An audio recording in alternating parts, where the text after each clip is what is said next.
আসসালামু আলাইকুম প্রিয় ভাই বোনেরা, কেমন আছেন? আশা করি ভালো আছেন। আজকে আমি আপনাদের সঙ্গে শেয়ার করব চিকেন পাকোড়ার রেসিপি। তো খেতে খুবই ভালো লাগে। এখানে নিয়েছি আমি কি মশলা নিয়েছি, চিকেনটা দেখিয়ে দিলাম।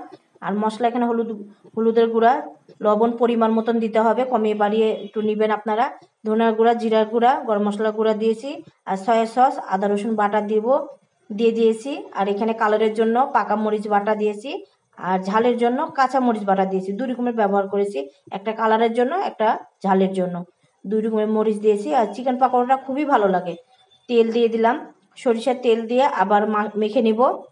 তো যদি না খেয়ে থাকেন তো অবশ্যই খাবেন আপনারা। এখন দিয়ে দিব, ভালোভাবে মেখে নিয়েছি। এখন দিয়ে দিব কর্নফ্লাওয়ার আর ময়দা দিব, দিয়ে দুটো একসঙ্গে দিয়ে মেখে নিব। খুবই ভালো লাগে, আপনারা খাবেন। ছোট বাচ্চা বাসায় থাকলে ভেজে দিলে খুব পছন্দ হয়ে যাবে। ছোট বাচ্চারা এগুলো পছন্দ করে। এখানে অল্প পরিমাণ চিনি দিয়েছি, চাইলে দিবেন, না চাইলে দিবেন না। মাখানো হয়ে গেছে, এখন আমি ভেজে নিব। ভালো লাগলে লাইক কমেন্ট শেয়ার করে পেজটাকে ফলো দিয়ে আপনারা দেখবেন, অন্যদেরকে দেখার সুযোগ করে দিবেন। প্রিয় ভাই বোনদেরকে বলছি, এখানে সরিষার তেল দিয়ে দিয়েছি, গরম হয়ে গেছে। আর আস্তে চুলার জালটা আস্তে দিতে হবে, মানে অল্প আছে এই চিকেন পাকোড়া ভাজতে হবে। তো অবশ্যই খাবেন বাসায়। আর ভালো লাগলে আপনারা অবশ্যই শেয়ার করে দিবেন, বেশি বেশি করে একটু শেয়ার করবেন, আমার পাশে থাকবেন। প্রিয় ভাই বোনদেরকে বলছি।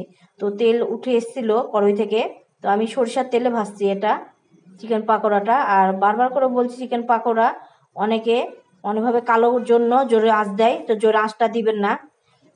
আস্তে আস্তে চুলার জালটা আস্তে রাখবেন, মানে একবারে স্লো মিডিয়াম আছে।